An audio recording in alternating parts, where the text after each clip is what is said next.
রাজবাড়ি। কেউ এখন আর ওই রাজবাড়ির দিকে যায় না। গ্রামের বয়স্ক মানুষরা বলেন ওটা অভিশপ্ত জায়গা, সন্ধ্যার পর গেলে আর ফেরা হয় না। এই গল্পটা শুরু হয় বর্তমান সময় থেকে, তবে এর মূল শিকড় অনেক গভীরে, প্রায় 200 বছর আগের ইতিহাসে। নবীন দত্ত একজন তরুণ ইতিহাস গবেষক, ঢাকা বিশ্ববিদ্যালয়ে পিএইচডি করছেন বাংলার প্রাচীন জমিদার সমাজ ও তাদের পতনের ওপর। তিনি খুঁজছিলেন এমন এক জমিদার পরিবার যাদের ইতিহাসে আছে রহস্য, লুপ্ত কাহিনী এবং সম্ভাব্য লোককথা। তখনই একদিন তার প্রফেসর ডক্টর রফিকুল ইসলাম বললেন, তুমি সিন্দুরপুরের ইতিহাস পড়েছো কখনো? নবীনের মাথা নেড়ে না বলতেই তিনি একটা পুরনো বই এগিয়ে দিলেন। সিন্দুরপুর রাজ পরিবার, উত্থান ও পতন, 1812 থেকে 1947, লেখক অজ্ঞাত। সেই বইয়ের কিছু অধ্যায়ে ছিল অলৌকিক সব ঘটনার উল্লেখ।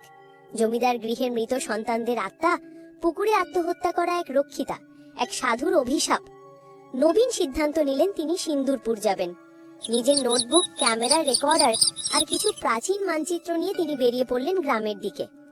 সিন্দুরপুর এখনো অনেকটাই আগের মতোই, আধুনিকতা ছুঁয়ে গেলেও কাঁচা রাস্তা, পুকুর, বড় বড় গাছ আর দূরে দূরে টিনের ঘর তার পুরনো রূপ ধরে রেখেছে।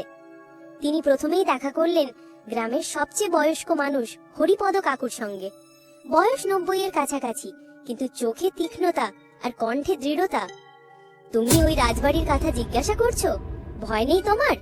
হরিপদ জিজ্ঞাসা করলেন। নবীন মৃদু হেসে বললেন, আমি ইতিহাস খুঁজতে এসেছি কাকু, ভূত নয়। তখন হরিপদ নিঃশব্দে দীর্ঘশ্বাস ফেললেন।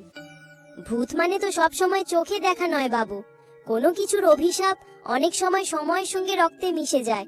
সিন্দুরপুরের রাজপরিবার ছিল একসময় অখণ্ড শক্তিশালী, কিন্তু তাদের পতন এসেছে এক রাতেই, আর সেই রাত থেকেই শুরু হয় ভয়ের গল্প। ফ্ল্যাশব্যাক, রাজপরিবারের ইতিহাস। 1852 সাল। তখন সিন্দুরপুরের রাজা ছিলেন রাজা হেমচন্দ্র রায়, দয়ালু কিন্তু কঠোর শাসক। তার একমাত্র ছেলে যুবরাজ দিব্যেন্দু ছিল খুবই বেপরোয়া। নারী সঙ্গ, মদ আর শিকার ছিল তার নেশা। প্রজারা তাকে ভয় করত। একবার একটি যাত্রা দলের সঙ্গে সিন্দুরপুরে আসে এক রূপসী নর্তকী মায়াবতী। তাকে দেখে দিব্যেন্দু প্রথম দর্শনে প্রেমে পড়ে যায়। কিন্তু মায়াবতী ছিল সাধারণ নারী নয়, তার শরীরে বয়ে চলেছিল এক রহস্যময়ী অতীত। গ্রামের এক সাধু বলেছিলেন, ওই মেয়ের গায়ে আছে মৃত্যুর ছায়া। দিব্যেন্দু মায়াবতীকে রাজবাড়িতে রাখেন। সম্পর্ক ক্রমেই গাঢ় হতে থাকে। রাজা হেমচন্দ্র এই সম্পর্ক মেনে নিতে পারেননি। তিনি কৌশলে মায়াবতীকে পুকুর ঘাটের কাছে এক রাতে শ্বাসরোধ করে হত্যা করেন। তার মৃত্যু ঘটনাটি আত্মহত্যা বলে প্রচার করা হয়। কিন্তু মায়াবতীর মৃত্যুতে শান্তি আসেনি, বরং সেই রাত থেকেই রাজবাড়িতে শুরু হয় অদ্ভুত ঘটনা। ঘরের বাতি হঠাৎ নিভে যাওয়া, কাউকে না দেখে কানে কানে ফিসফিস শব্দ, লাল শাড়ি পরা এক নারীকে বারান্দায় ঘুরতে দেখা। রাজবাড়ির কর্মচারীরা পালাতে থাকে। তার কিছুদিনের মধ্যেই যুবরাজ দিব্যেন্দু পাগল হয়ে যায়। সে বলতো, ও ফিরে এসেছে, ও আমায় ডাকছে। একদিন সে রাজবাড়ির পুকুরে ঝাঁপ দিয়ে আত্মহত্যা করে। তার লাশ পাওয়া যায়নি। নবীন রাজবাড়িতে ঢুকলেন একটি বিকেলে। চারিদিকে ঝোপঝাড়ে ঢাকা প্রাসাদ, দরজায় মরচে ধরা। ভিতরে ঢুকেই তিনি দেখলেন একটি বিশাল ফাঁকা হলঘর, পলেস্তার ওঠা দেয়াল আর পুরনো ছবি, যেখানে হেমচন্দ্র রায় ও দিব্যেন্দুর পোর্ট্রেট টাঙানো। তিনি ছবির নিচে খুঁজে পান এক ফাটল ধরা টালি।